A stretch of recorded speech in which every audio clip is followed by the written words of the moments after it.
Good morning प्यारे बच्चों एवं प्यारे साथियों।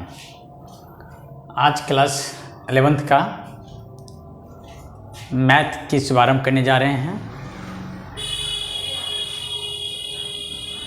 चलिए स्टार्ट करते हैं।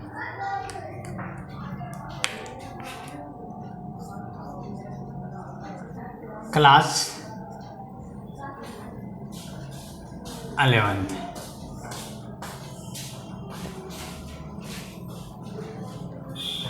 मैथमेटिक्स।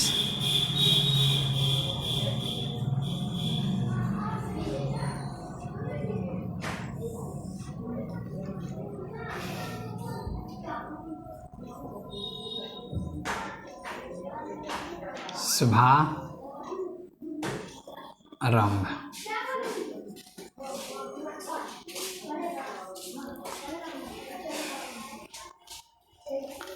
क्लास 11th के मैथमेटिक्स सीरीज में आपको स्वागत है बच्चों।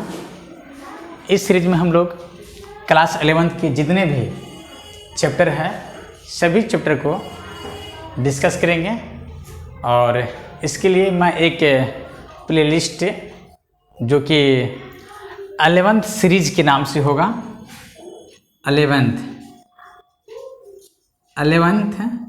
मैथमेटिक्स मैथ्स सीरीज के नाम से होगा, जिसमें 11th के जितने भी चैप्टर है 1 to 16 सभी चैप्टर के वीडियो चैप्टर वाइज अपलोड किया जाएगा। तो आप हमारे साथ बने रहिए बच्चों और शुरुआत करते हैं क्लास 11th के मैथ। पहला चैप्टर बच्चों 11th क्लास में सेट थ्योरी है।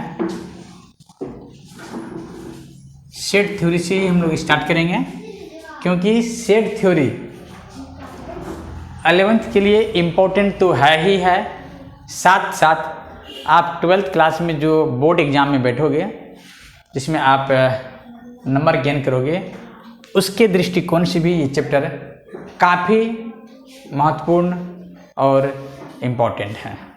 इसलिए बच्चों इस चैप्टर के जितने भी वीडियो आप अटेम्प्ट करोगे आपका बेहतर 11th क्लास का उतनी ही अच्छा होता चला जाएगा।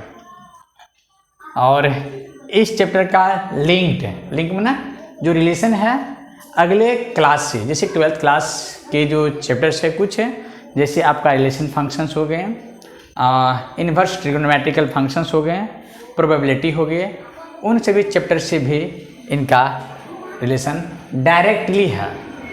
और इनडायरेक्टली बात करें बच्चों तो इनडायरेक्टली इसका संबंध जो है वह है कैलकुलस से भी है। कहीं कैसे इनडायरेक्टली कैलकुलस से भी है, क्योंकि कैलकुलस जो है बच्चों कैलकुलस ये कैलकुलस चैप्टर जो है इस कैलकुलस चैप्टर का जो रूट है वह है फंक्शन। और फंक्शन से जो डिपेंड करता है वह रिलेशन पे करता है, रिलेशन। और रिलेशन जो जुड़ा हुआ है वह किससे? सेट से जुड़ा हुआ है, सेट से।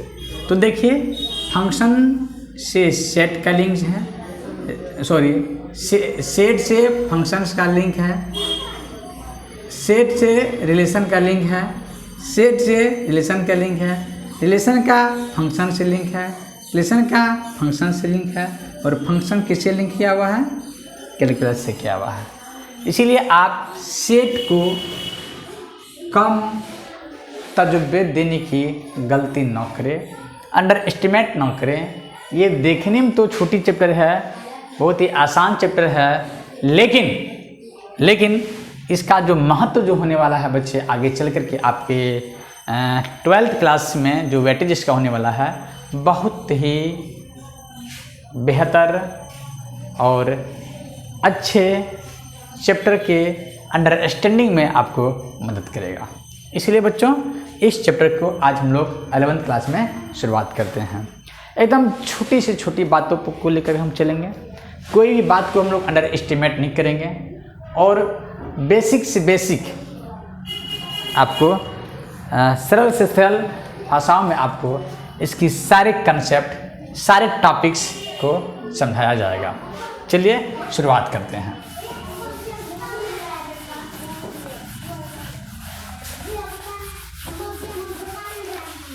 क्लास 11th के मैथमेटिक्स है ना।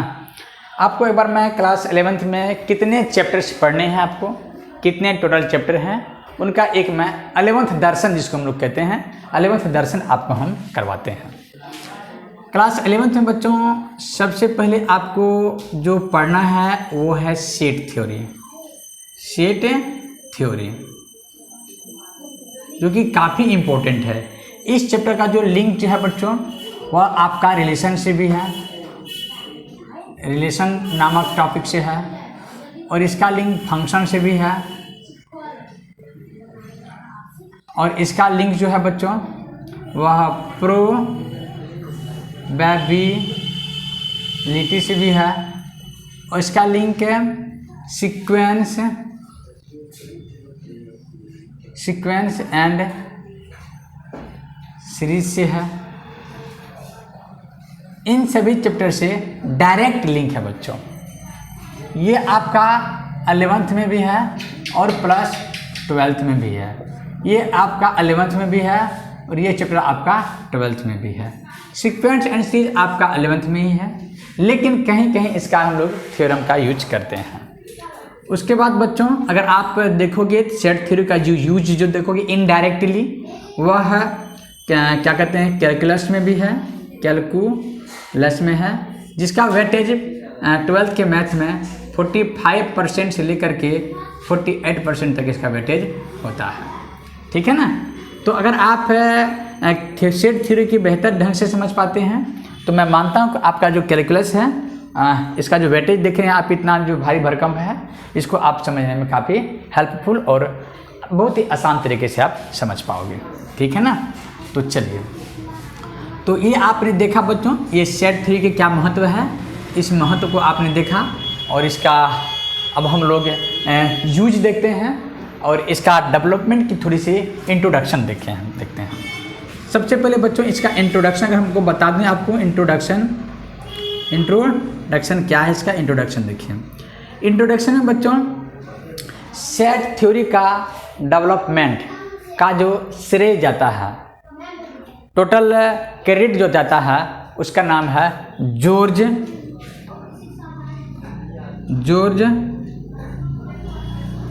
कंटूर। जॉर्ज कंटूर नामक एक जर्मन मैथमेटिशियन हुआ करते थे, जिन्होंने इस सेट थ्योरी को डेवलप करके मैथ में एक स्थान दिलाया जो सेट थ्योरी के नाम से जाना गया। यह काफ़ी शानदार मैथमेटिशियन थे और इनकी एक खास बात मैं बता दूं आपको कि यह वायलेंस बजाने के काफ़ी शौकीन थे। इनके दिल से वायलेंस और मैथ निकलता था। ठीक है ना। और यह जर्मन मैथमेटिशियन थे। इनका जन्म की बात करते हैं 1845 में हुआ था, लेकिन इसकी मृत्यु जो हुआ था 1918 में हुआ था। ठीक है ना। तो आप इस चैप्टर को बच्चों पूरी एनर्जी और जोश और जुनून के साथ पढ़िए, और अगर आप इस चैप्टर को बहुत ही अच्छे से समझते हैं तो मैं मानता हूं कि आने वाला जो आपका रिलेशन एंड फंक्शंस है 11th में भी है और 12th में भी है, उसकी समझ आपका बेहतर होगा और आपको मैथमेटिक्स से लगाव हो जाएगा और मैथमेटिक्स का फील आपके अंदर आने लगेगा और समझोगे और मैथ से भागोगे नहीं। ठीक है ना। चलिए अब मैथ जो सेट थ्योरी है उनकी हम लोग बारे में समझते हैं। सेट बहुत ही प्रचलित वर्ड है और आप लोग जानते भी बच्चों। सेट आप बचपन से जानते आ रहे हो, क्लास 4 बुक का सेट है ना। क्लास 4 के जो बुक का सेट होता है वह आप बच्चे बनाने जानते हो। बनाने नहीं जानते हो तो आपको क्लास 4 के स्कूल में जो बुक मिलता होगा, उस बुक कितने बुक के लिस्ट होते हैं, कितने बुक होते हैं, उन सभी बुक को मिलाने के बाद क्लास 4 के बुक का क्या होता है, सेट होता है। एग्जाम्पल के लिए हम लेते हैं एक, जैसे मान लीजिए कि मैथ लेते हैं, इंग्लिश लेते हैं और साइंस लेते हैं, हिंदी, सोशल स्टडी ले लीजिए, सोशल साइंस स्टडी ले लीजिए, SST भी कहते हैं उसको। और उसके बाद है, और क्या आप ले सकते हो बच्चों, मैथ हो गया, इंग्लिश हो गया, साइंस हो गया, हिंदी हो गया, सोशल साइंस हो गया, और संस्कृत भी आप ले सकते हो, संस्कृत। ऐसे लेने के लिए तो और सारे बुक हैं, ग्रामर भी आप ले सकते हो। लेकिन इतने जो बुक आप देख रहे हो क्लास 4 के जो थे, ये क्लास 4 के बुक का सेट हमने बनाया। मैथ लिया, इंग्लिश लिया, साइंस लिया, हिंदी लिया, SST लिया और संस्कृत लिया। ये सभी बुक को जब एक ग्रुप में रख दिया जाए किसी क्लास में, जैसे पूर्व क्लास है तो पूर्व क्लास के जितने भी ये सारे बुक्स होंगे, ये सारे बुक्स को मिला करके क्लास 4 का सेट बनाइए। क्या बना, क्लास 4 का सेट बना। इसी तरह से क्लास 3 का भी बनता है, 4 का भी बनता है, और अगले क्लास के भी इसी तरह से बनते चले जाते हैं। लेकिन आप इस बात में, इसमें अगर आप बच्चों अगर विशेष बात को अगर नोट करोगे, ध्यान से देखोगे, तो क्लास 4 में मैथ का एक ही बुक होगा, नहीं होगा। उसी तरह से इंग्लिश का भी होगा, साइंस का भी, हिंदी का होगा, SST का होगा और संस्कृत का होगा। अच्छा, क्लास 4 के एक ही बुक, मैथ एक ही बुक होने का क्या मतलब होगा, तो क्लास 4 का आप जो भी कंपनी या जो भी ब्रांडेड के बुक लोगे तो वो तो एक ही बुक, वही चीज़ होगा, वही मटेरियल तो वही होगा आपका, है ना। थोड़ी सी एक्सप्लेनेशन में, सवाल में आगे पीछे हो सकता है, लेकिन चीज़ तो वही होगा ना, क्लास 4 का ही होगा। आप थोड़ी क्लास 4 में जब जाओगे तो 2-3 बुक क्लास उस वही NCERT 3-4 बुक रखोगे। आपको तो पढ़ना एक ही बुक है, जो इसमें होगा वही उसमें भी होगा। तो देखिए, इसमें मेरा कहने का मतलब क्या हुआ, क्लास 4 के जो जितने भी सब्जेक्ट है वे सभी सब्जेक्ट का रिपीटेशन नहीं होता है। वो तो होगा, मैथ का एक मैथ एक ही होगा, इंग्लिश एक ही लिया जाएगा, साइंस एक ही, हिंदी, SST, संस्कृत, जो भी विषय होगा क्लास 4 के, जो भी CBSE बोर्ड में कुछ ज़्यादा ही होते हैं, लेकिन हम NCERT की बात करते हैं या बिहार बोर्ड की बात करते हैं, जो अब उसमें कुछ सीमित विषय होते हैं, है ना। तो वो सब देखेगा एक ही बुक होता है और एक ही पढ़ता भी है। तो इंग्लिश, मैथ एक होगा, इंग्लिश एक होगा, साइंस एक होगा, हिंदी एक होगा, SST होगा, संस्कृत। आप मेरी बात फीलिंग समझ रहे होंगे कि एक बुक कहने का मतलब हुआ कि मैथ का एक बुक होगा और इंग्लिश का एक होगा, साइंस का एक होगा, हिंदी का मतलब कि किसी भी विषय का, मतलब किसी भी सब्जेक्ट का रिपीटेशन नहीं होगा। तो ये क्या बन जाएगा, सेट बन जाएगा। क्या बन जाएगा, ये सेट। तो क्लास 4 के बुक का सेट इसी तरह से होता है, क्लास 3 में भी इसी तरह से होगा, क्लास 4 में भी होगा, क्लास 5 में होगा, क्लास 6 में, 7 में, 8 में, 9 में, 10 में, जैसे जैसे आपकी क्लास बढ़ते जाएगा वैसी वैसी क्लास का सेट जो होगा बढ़ता चला जाएगा। आई होप आप समझ रहे होंगे। तो ये जो बच्चों क्लास, ये जो बुक जो आप देख रहे हो, एक तो बुक तो है नहीं, क्लास 4 में एक बुक होता नहीं, 2 बुक होता नहीं, उसमें कम से कम 5 से ज़्यादा ही बुक होता है ना। तो वो बुक्स का जो कलेक्शन होता है, वो कलेक्शन एक डिफाइंड कलेक्शन होता है। NCERT के क्लास 4 के जितने भी बच्चे बुक लेंगे, हर एक बच्चे वही बुक लेंगे जो दूसरा बुक बच्चे लेंगे, है ना। जैसे कह दिया जाए कि राम है, जैसे मान लीजिए यहाँ पर राम की बात करते हैं, राम क्लास 4 में है, क्लास 4 में है, ये क्लास 4 का बुक लिया, तो मान लीजिए कि ये पढ़ रहा है बिहार बोर्ड से, पढ़ रहा है बिहार बोर्ड के विद्यार्थी है ये, है ना। ये राम है, क्लास 4 का बुक लिया है। अगर मान लीजिए कि ये अगर मैथ लिया है और साइंस लिया है, इंग्लिश लिया है, हिंदी लिया है, सोशल साइंस स्टडी लिया है, और क्या थे, संस्कृत मान लीजिए लिया है ये, और सारे बुक हो सकते हैं बच्चों, लेकिन एक मैं उदाहरण के लिए लेता हूँ। तो ये बुक लिया है, राम अगर लिया है, और क्लास 4 के बुकों का सेट अगर इतना ही बुक का है, तो अगर श्याम भी अगर बिहार बोर्ड से 4 में पढ़ता है, तो ये बच्चे का भी बुक का जो कलेक्शन होगा यही कलेक्शन होगा, नहीं होगा। इसका भी क्या होगा, वो भी बच्चे यही बुक लेंगे, मैथ ही लेंगे ये भी बच्चे बुक, और साइंस भी लेंगे, और उसके बाद मैथ, इंग्लिश, SCI साइंस लेंगे, और इंग्लिश लेंगे, और उसके बाद हिंदी भी लेगा, और उसके बाद सोशल स्टडी लेगा, और उसके बाद संस्कृति लेगा, है ना। मतलब कहने का हुआ, चाहे राम हो, श्याम हो, जितने बच्चे हो क्लास 4 का, सबका बुक का सेट जो होगा ना इसी तरह का सेट होगा, है ना। कोई बच्चे मैथ का रिपीटेशन नहीं करवाएगा, साइंस का रिपीटेशन है, कोई भी विषय का रिपीटेशन वो बच्चे नहीं करेगा। डबल मैथ लिखने से फायदा भी नहीं है, जो इसमें है वही मटेरियल तो उसमें भी है, फायदा नहीं है। तो मेरा कहने का मतलब है कि सेट जो होगा, क्या होगा, सेट जो होगा वह सेट में कोई भी सब्जेक्ट का रिपीटेशन नहीं होगा, कोई भी सब्जेक्ट का क्या नहीं होगा, रिपीटेशन नहीं होगा। रिपीटेशन पहली बात है नहीं होगा। सेट के अगर कोई भी सेट है, class 4, class 5, class 3, class 7, class 8 का कोई भी क्लास का सेट है, तो उसमें जो बुक होगा वह सिंगल बुक होगा, डबल बुक नहीं होगा, है ना। तो उसमें बुकों का रिपीटेशन नहीं करवाया जाएगा, ठीक है ना। तो वैसे को हम लोग, तो वैसे कलेक्शन को क्या बोलेंगे बच्चों, सेट बोलेंगे। तो सेट का जो बच्चों डिफिनेशन होता है, वह डिफिनेशन से पहले कुछ इसका और बेसिक बातें को हम लोग समझते हैं। जैसे देखिए, सेट को जनरली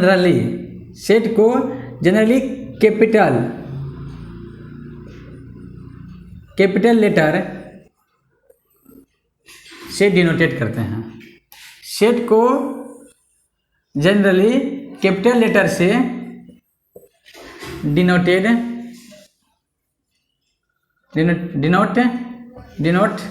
किया जाता है, ठीक है ना। जैसे मान लीजिए कि क्लास 4 का एक बच्चे का जो सेट है क्लास 4 का, वह कौन कौन से बुक का सेट है। मतलब मान लीजिए कि मैथ है, और साइंस है, इंग्लिश है,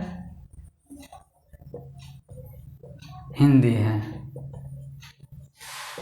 ठीक है ना। तो मैथ, साइंस, इंग्लिश, हिंदी, ये 4 विषय लिया मैंने। क्लास 4 का था सेट, है ना।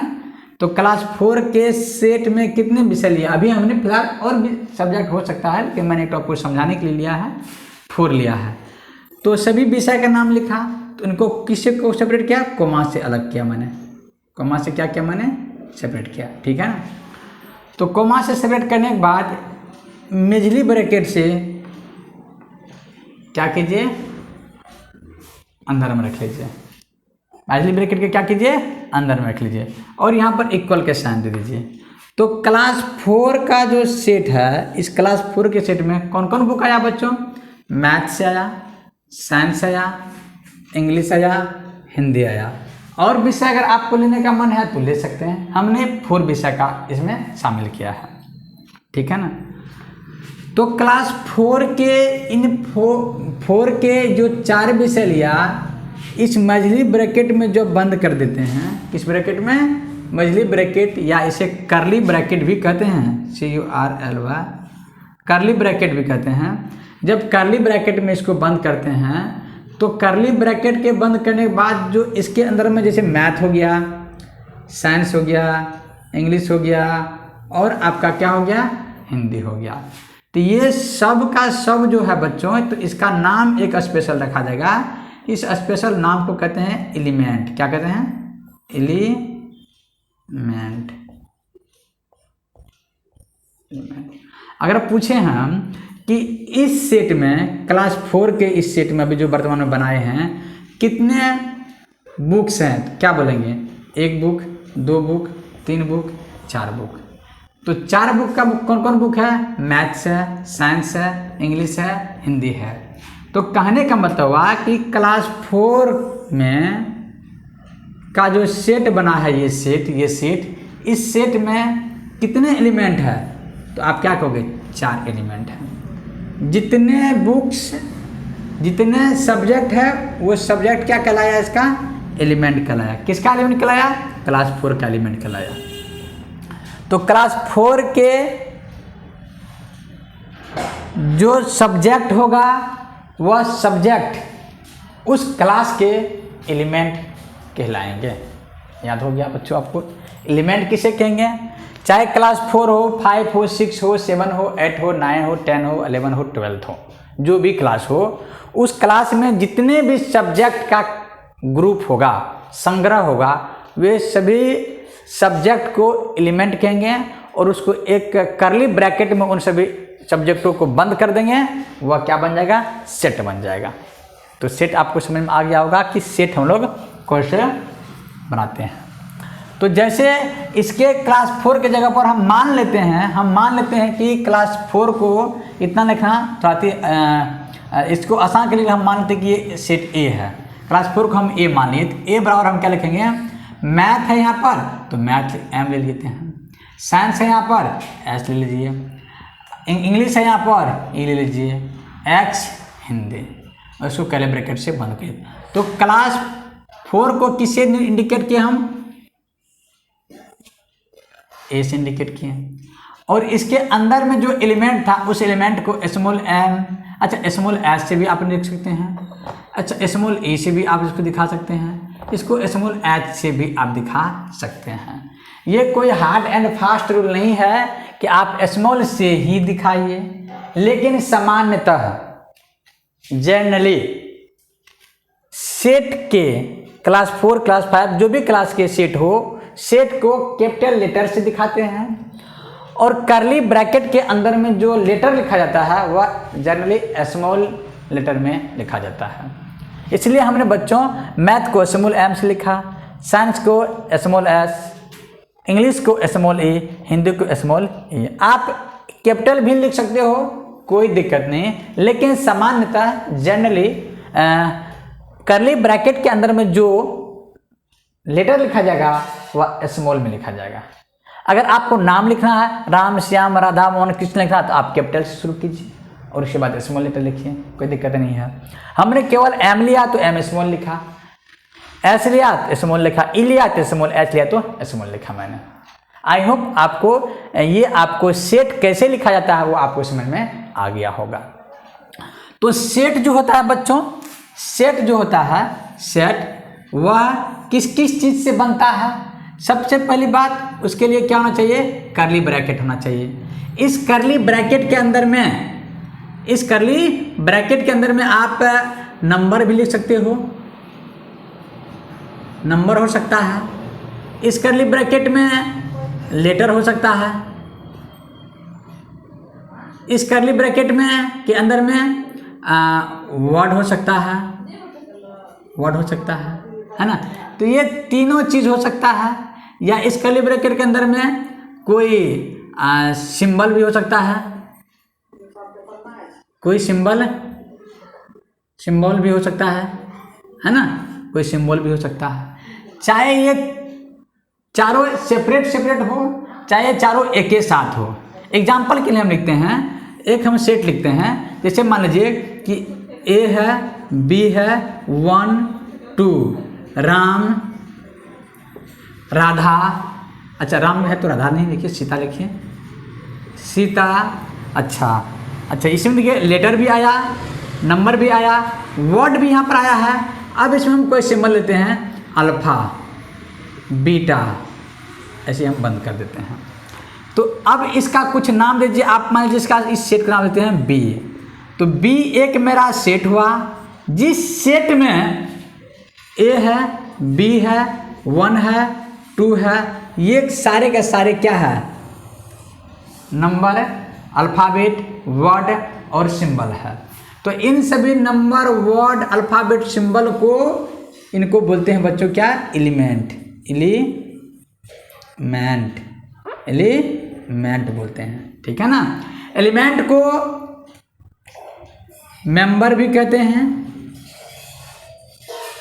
मेंबर को ऑब्जेक्ट भी कहते हैं। किसी किताब में ऑब्जेक्ट का भी प्रयोग होता है, लेकिन एलिमेंट का इस्तेमाल मैक्सिमम किया जाता है। ये पॉपुलर है, ये सब फेमस है।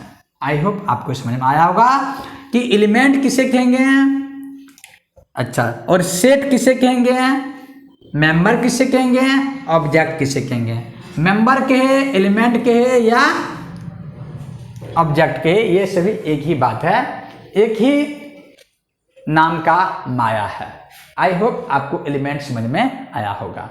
और मान लीजिए कि और कुछ आप सेट आप लिखिए अपने मन से, कुछ भी लिखिए, कोई भी चीज़ का कलेक्शन, कोई भी चीज़ का ग्रुप बनाइए। जैसे मान लीजिए कि हम कुछ एक सेट और लेते हैं। मान लीजिए कि कर्ली ब्रैकेट शुरू कीजिए आप यहाँ पर लीजिए 6 7 8 9, हम ऐसे क्लोज कर दीजिए ब्रैकेट।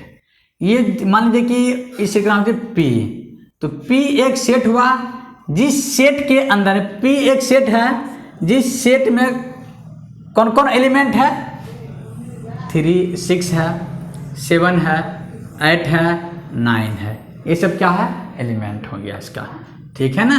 तो ये सब क्या हुआ, इसका एलिमेंट हुआ। ये क्या हुआ बच्चों, एलिमेंट हुआ। क्या हुआ, एलिमेंट। इसको क्या बोलेंगे बच्चों, एलिमेंट कहेंगे, या मेंबर या ऑब्जेक्ट। आप इन सभी नामों से इसको संबोधित कर सकते हो, कोई परेशानी नहीं है, ठीक है ना। इसको आप एलिमेंट भी कर सकते हो, इसको आप ऑब्जेक्ट भी कर सकते हो, इसको आप मेंबर भी कर सकते हो। तो किसका मेंबर है, किसका ऑब्जेक्ट है, किसका एलिमेंट है, तो ये पी सेट का है। किस सेट का है, पी सेट का है। आई होप आपको समझ में आया होगा। जैसे हम अगर कहें बच्चों कि एक सेट ए है जिसके अंदर में क्या है, वोवेल लेटर है, वोवेल्स लेटर का क्या है, ये सेट है। तो देखिए वोवेल्स लेटर मैंने यहाँ पर लिखा है ना, तो ए लिखे यहाँ पर, तो यहाँ पर लिख दीजिए ए में क्या होगा, वोवेल क्या, ए है, ई है, आई, ओ एंड यू, ये आपका क्या हो गया, सेट हो गया। तो ये ए सेट जो है किस तरह का सेट हुआ, वोवेल्सों का सेट हुआ। हो सकता है बी सेट कोई आपको दे दे, यहाँ पे कह देगा कॉन्सोनेंट का सेट है, कॉन्सोनेंट का सेट है। कॉन्सोनेंट कितने होते हैं बच्चों, आपको पता है, बी है, सी है, अच्छा स्मॉल मैंने कहा था स्मॉल ही लिखो, ज़्यादा अच्छा रहेगा, तो आप गलती नहीं करो। B C D F G H J K, इसी तरह से जेड तक होगा, है ना। आई होप आपको कॉन्स्टेंट का भी सेट समझ में आ रहा है। और इसी तरह से आप बच्चों बहुत सारा सेट होते हैं, इनफाइनाइट सेट होते हैं, लेकिन फिर भी देख लीजिए। मान लीजिए कि एक सी सेट है जो नेचुरल नंबर का सेट है, natural number, set of natural number इसमें है ना। तो नेचुरल नंबर क्या होगा बच्चों, 1 2 3 ऐसे होगा। यहाँ पर सी सेट दीजिए, तो ये सी सेट जो है वो किसका सेट है, नेचुरल नंबर का सेट हुआ। इसी तरह से इवेन का हो सकता है, ओड का हो सकता है, होल का हो सकता है, इंटीजर का, रियल्स हो सकता है, पॉजिटिव रियल्स और नेगेटिव रियल्स, रेशनल नंबर का हो सकता है। इनफिनाइट सेट बच्चे हो सकते हैं, इनफिनाइट सेट हो सकते हैं।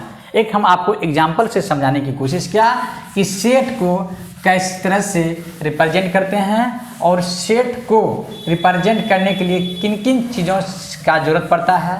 सबसे पहले आप कर्ली ब्रैकेट लीजिए, ठीक है ना। सबसे पहले आप क्या लीजिए, कर्ली ब्रैकेट लीजिए।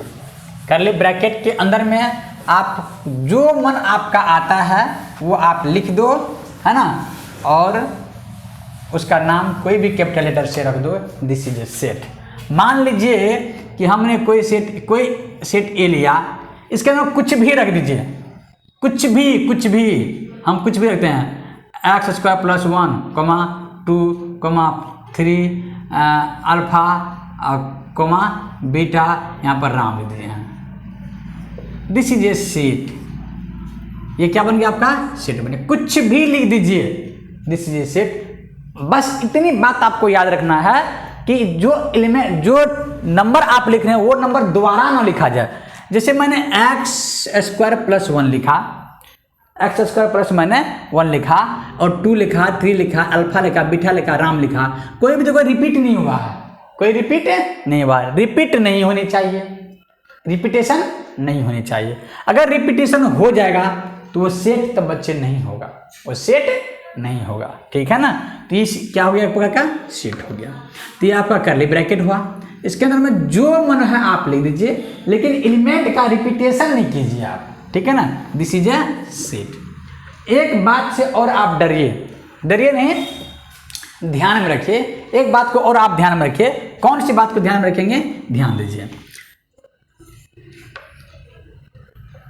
वो बात है पहला नंबर बात क्या, एलिमेंट का रिपीटेशन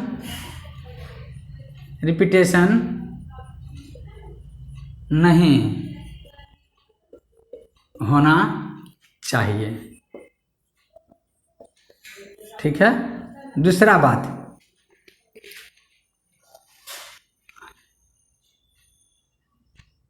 एलिमेंट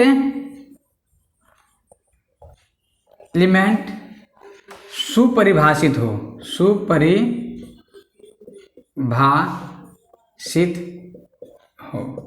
सुपरिभाषित का मतलब बच्चों आप अर्थ नहीं समझ रहे होंगे, तो मैं आपको अर्थ समझाने का प्रयास करता हूँ। सुपरिभाषित का क्या मीनिंग होता है वो आप समझने की कोशिश कीजिए।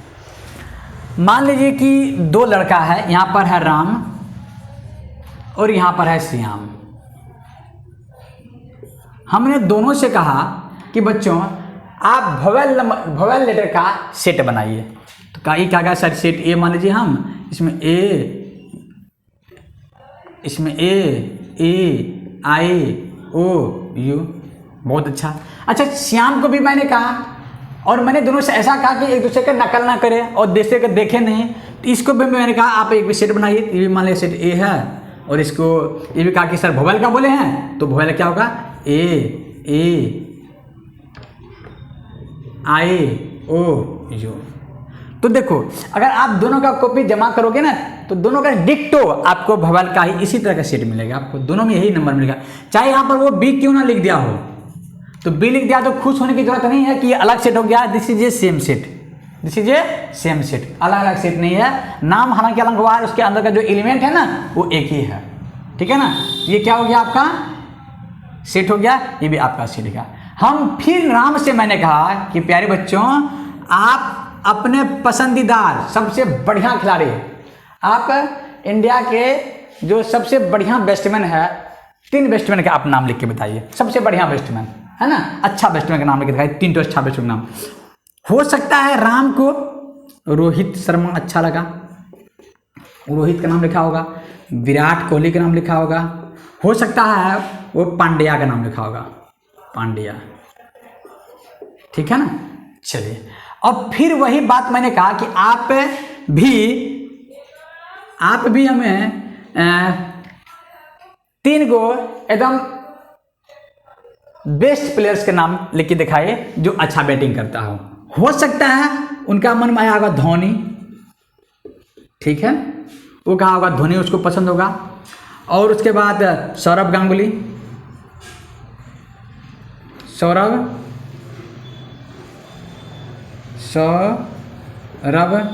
और हो सकता है वो सचिन का नाम लिया हो, सचिन तेंदुलकर, ठीक है ना। तो श्याम ने जो अपने हिसाब से अच्छा प्लेयर का जो डिफाइन किया वो ये था, लेकिन राम ने जो अपने हिसाब से अच्छा प्लेयर्स का डेफिनेशन दिया वो ये था। तो अब दोनों का सेट को मैच कीजिए, तो दोनों का सेट देखिए मैच करता है ना।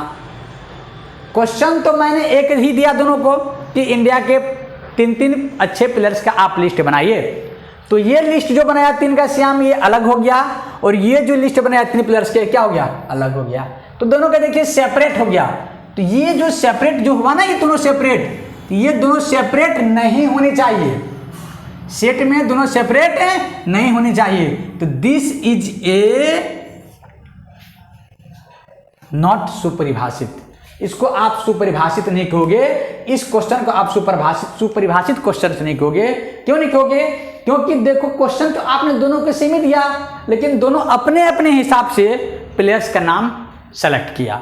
तो इसका सेट अलग बन गया और इसका सेट अलग बन गया। जबकि सेट में क्वेश्चन देने के बाद चाहे राम, श्याम, राधा, मोहन, सोहन कोई भी बनावे, उसका आंसर जो आना चाहिए एक ही आना चाहिए, अलग आंसर नहीं आना चाहिए। जैसे आप देखिए यहाँ पे वोवेल्स का मैंने कहा सेट बनाइए, तो वोवेल्स का ए ई आई ओ यू ही बनाया, और ये भी जो बनाया वही चीज़ बनाया। और इसको अगर हम कह दें कि आप कॉन्सोनेंट का कोई बी नंबर का सेट बनाइए, ये कॉन्सोनेंट का भी वही सेट बनाएगा, और इसको भी क्या कह देंगे तो भी कॉन्सोनेंट का भी क्या बनेगा, वही बनाएगा। तो दोनों का सेट में कोई अंतर होगा, नहीं होगा। अगर इन्हीं को कह दें आप अपना इसको कह दें सबसे सुंदर लेटर का सेट बनाइए, सबसे सुंदर लेटर के जब इसको बोलेंगे सबसे सुंदर, हो सकता है इनको सबसे सुंदर लगता हो ए, और इसको लगा हो बी, इसको लगा हो सी। हो सकता है राम को लगा कि ना हमको तो सबसे सुंदर लगता है आर, है ना, उसके बाद लगता है एस, उसके बाद लगता है टी। देखो यहाँ पर मैंने क्वेश्चन तो दोनों को सेम दिया, सबसे सुंदर लेटर का सेट बनाइए, सबसे सुंदर लेटर का सेट बनाइए, तो ये अपने हिसाब से सुंदर लेटर इसको लगा वो बनाया, और इसके हिसाब से लगा तो वो बनाया। तो कुल मिलाकर कहने का मतलब हुआ कि सेट में एडजेक्टिव का अगर इस्तेमाल कर दिया जाए तो वह सेट नहीं होगा, एडजेक्टिव का इस्तेमाल होगा। जैसे मान लीजिए कि सबसे खतरनाक बैट्समैन के नाम बताइए, हो सकता है कि किसी के हिसाब से कोई और खतरनाक बैट्समैन हो सकता है दूसरे के हिसाब से वो खतरनाक बैट्समैन कोई और हो। तो खतरनाक हो गया, अच्छे हो गया, ब्यूटीफुल्स हो गए हैं, है ना, और सबसे लंबा हो गया, सबसे नीचा हो गया, इस तरह का वर्ड अगर इस्तेमाल किया जाएगा सेट में तो this is not a set. क्यों? क्योंकि वह सुपरिभाषित नहीं होगा, क्योंकि किसी और के हिसाब से वह अलग सबसे सुंदर होगा, किसी और के हिसाब से कुछ और अलग सबसे सुंदर होगा, इसलिए वो उससे हम सेट नहीं कर सकते हैं। आई होप आपको सेट किसे कहेंगे किसे नहीं कहेंगे आपको समझ में आ गया होगा। तो एलिमेंट सुपरिभाषित हो मतलब क्या हुआ कि एलिमेंट जो सुपरिभाषित का मतलब होता है, प्यारे बच्चों आपने समझा होगा कि सुपरिभाषित का क्या मीनिंग होता है। अच्छा, एलिमेंट का रिपीटेशन नहीं होना चाहिए, एलिमेंट का रिपीटेशन नहीं होनी चाहिए, ये भी बात को आपको ध्यान में रखना होगा। जैसे हम कहते हैं कि मान लीजिए कि P कोई सेट है, इसमें एलिमेंट 1 2 3 है, और कोई सेट P1 है जिसके अंदर में एलिमेंट आपका 1 है 3 है 2 है। बताइए बच्चों क्या ये दोनों अलग अलग सेट है? ना, ये दोनों सेम सेट है।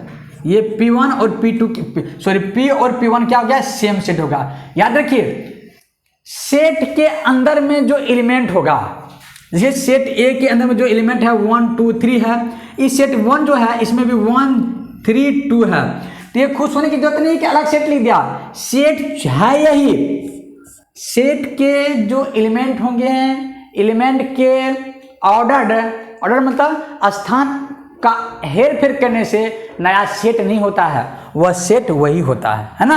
जैसे 1 2 3 देखिए स्थान को मैंने चेंज किया, यहाँ पर 3 यहाँ पर 2 दे दिया, तो इससे कोई फर्क नहीं पड़ता है। P1 और P और P1 ये दोनों एक ही सेट है, अलग अलग सेट नहीं है। तो एलिमेंट का ऑर्डर, एलिमेंट का जो है ऑर्डर अगर सेट में हेर फेर हो जाए तो इससे नया सेट नहीं बनता है, सेट वही होता है ना, एक ही सेट होता है, सेम सेट ही होता है।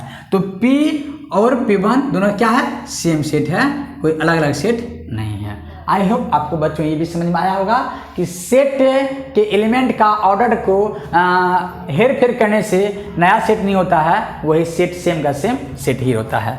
जैसे मान लीजिए कि यहाँ पर ए ई आई ओ लिखा और ये लिखा होगा, ये क्या लिख दिया होगा, सपोज मान लीजिए ये पहले लिख दिया होगा ई आई ओ यू फिर ए, तो ये सेट कोई नया सेट नहीं, दोनों का सेट सेम ही है। ये भी वोवेल्स लिखा है और ये भी क्या लिखा है? वोवेल्स लिखा है। पांचों वोवेल्स इसमें भी है और पांचों वोवेल्स इसमें भी है। ओनली पर क्या हुआ है? ऑर्डर्ड में क्या हुआ है? प्लेस चेंजिंग हुआ है। इससे नया सेट, नयापन कुछ नहीं होता है, वो दोनों का दोनों क्या है? सेम सेट ही है। आई होप आपको समझ में आ गया होगा बच्चों। और किस तरह से सेट को रिप्रेजेंट करते हैं और कैसे सेट को दिखाया जाता है वो आपको समझ में आया होगा।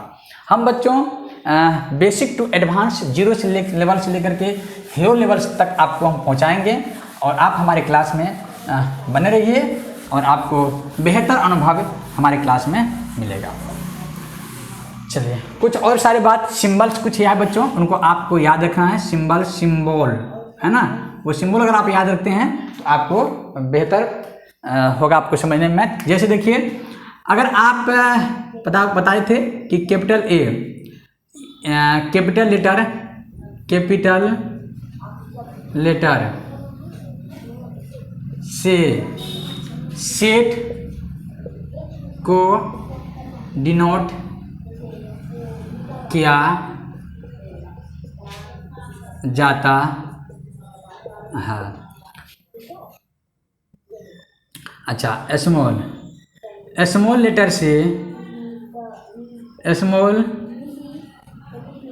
लेटर से एलिमेंट को डिनोट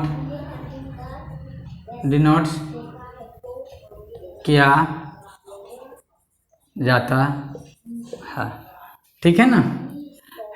और उसके बाद अगर उल्टा ए आपको इस तरह से देखे, this is a symbol of every for every, this is symbol of for every, या इसको बच्चों फॉर ऑल भी पढ़ते हैं, और आपको इस तरह का बच्चों बिंदु का दो को दिखे, कॉलन का अगर बिंदु देखे, इस कॉलन के बिंदु को एक और तरह से दिखाते हैं, ये सीधा वर्टिकल लाइन से भी दिखाते हैं। इस तरह का बिंदु अगर दिखे आपको, इसको पढ़ते हैं सच दैट। किसी बुक में आपको इस तरह का दिखेगा और किसी बुक में आपको वर्टिकल लाइन दिया रहेगा, तो आपको घबराना नहीं है, दोनों एक ही चीज़ है, दोनों को क्या पढ़ते हैं, सच दैट पढ़ते हैं। ठीक है ना। उसके बाद चलिए, ऐसे अगर बिंदु, ऐसे सिंबल अगर आपको दिखे, इसका एक्चुअली नाम तो इप्सिलॉन है, इप्सिलॉन है इसका, लेकिन इसका जो मीनिंग होता है वह बिलोंग्स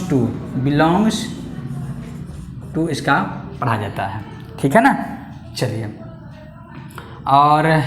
और कुछ खास है, जैसे देख लीजिए उल्टा ए, इसको पढ़ते हैं देयर एग्जिस्ट। क्या पढ़ते हैं बच्चों, देयर, THERE एग्जिस्ट, है ना। देयर एग्जिस्ट सिंबल ये है, आप इस बात सिंबल को भी याद रखें। देयर एग्जिस्ट बिलोंग्स टू, ये सच दैट है। ये उल्टा अगर ए दिखे तो फॉर या फॉर एवरी या फॉर ऑल पढ़ते हैं। स्मॉल ए से या स्मॉल लेटर, इसका मतलब समझिए एलिमेंट को इंडिकेट करते हैं, कैपिटल लेटर से सेट को दिखाते हैं। ठीक है बच्चों। चलिए, अगर आप इस तरह के इतने सिंबल्स, अगर अभी इतनी सिंबल आपके लिए काफ़ी हैं, याद रखेंगे, और इससे आपको आने वाला जो क्लास आपका जो लेक्चर होगा उसमें काफ़ी इन सभी चीज़ों से आपको मदद मिलने वाला है। आई होप बच्चों नेक्स्ट क्लास में हम लोग सेट को कितने तरह से रिप्रेजेंट करते हैं, सेट के कितने प्रकार होते हैं, उनके ऊपर हम लोग चर्चा करेंगे और डिटेल से समझने की कोशिश करेंगे। Thank you, have a nice day.